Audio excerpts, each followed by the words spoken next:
Though you may not drive a great big Cadillac, against the white walls, TV antennas in the back.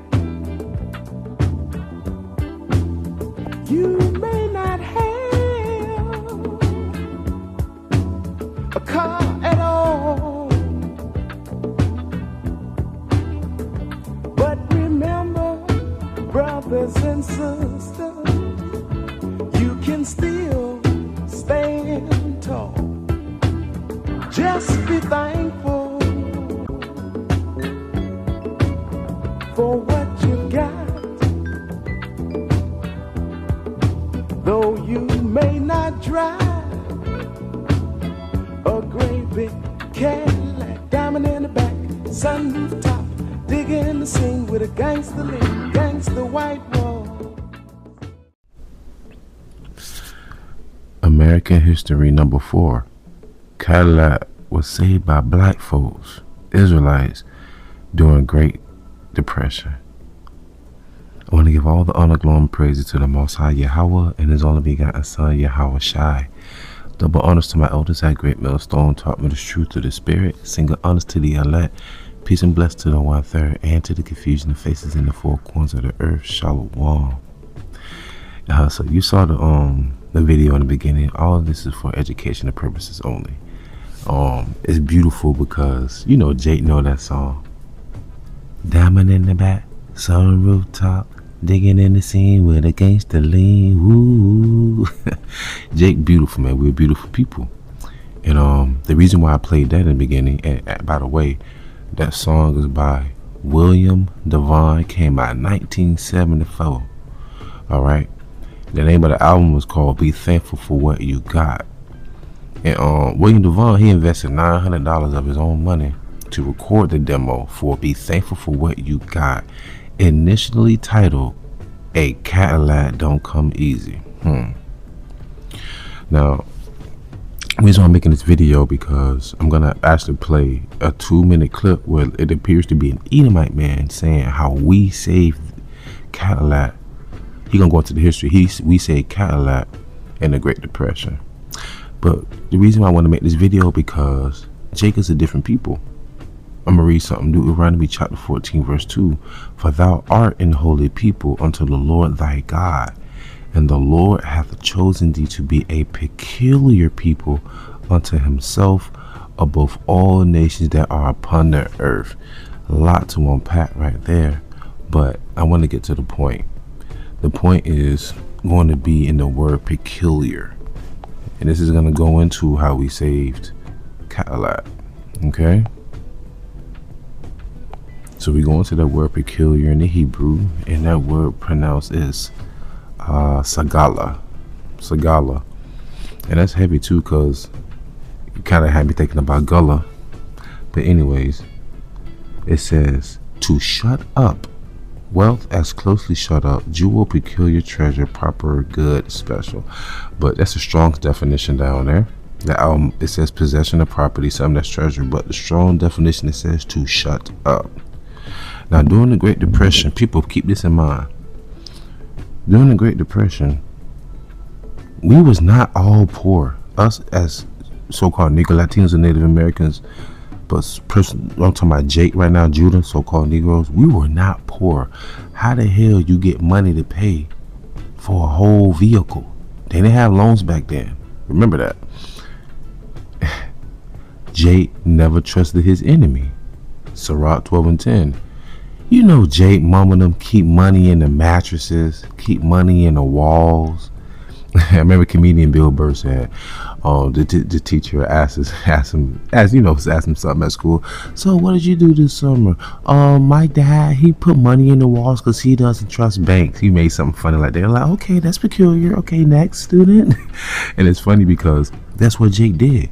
See, what happened was people put their money inside the banks and the banks failed them. Or in other words, the bank pretty much took their money and left everyone in the dust bowl.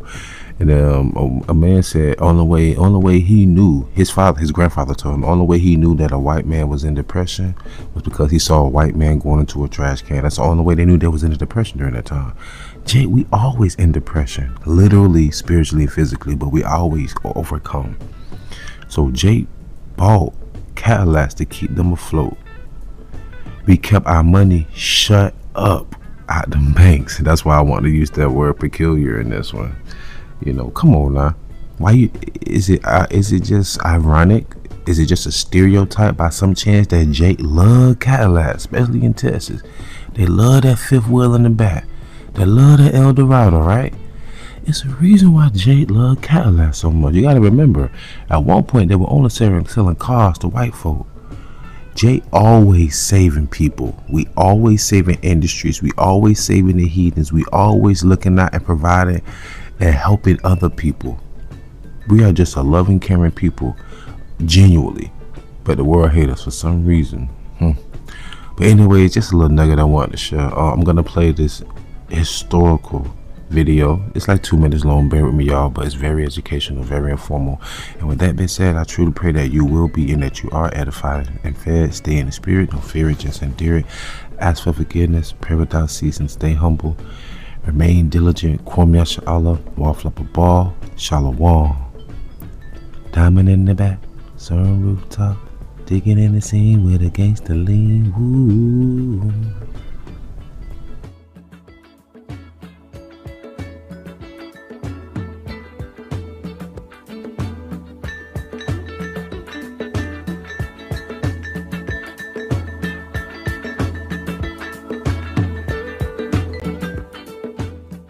Did you know that Black America saved Cadillac in 1934? Cadillac wouldn't even exist today had it not been for Black America in 1934, and I can tell you exactly how they did it.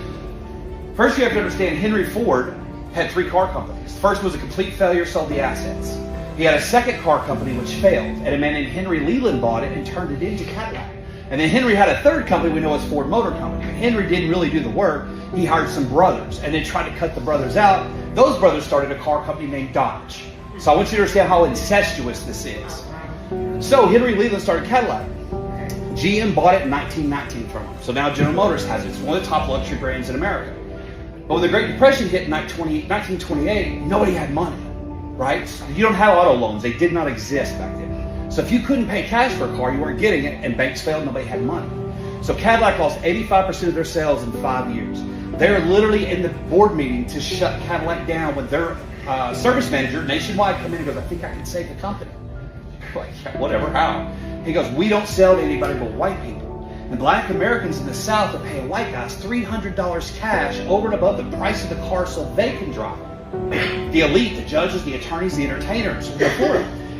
And Cadillac's like, what do we got to lose? So in 1934, they opened it up, the first car company ever to have integrated sales. And Black Americans bought so many Cadillacs in 1934, sales went up 70%. Now I want you to ask yourself, this is the Great Depression. Nobody has money, there's bread lines. How can Black Americans afford to save a luxury brand? How? They couldn't put their money in banks. And all the banks failed, all the white people lost their money. The law of unintended consequences kept Black America from being harmed by the Great Depression like everybody else, believe it or not. And I talked to a gentleman who said the only reason my granddad said he knew it was a Great Depression because he saw a white man picking out his trash.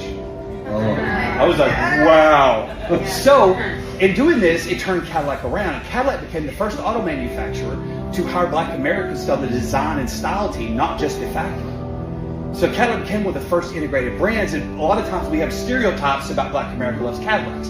Now you know why. They save the damn car. I did not.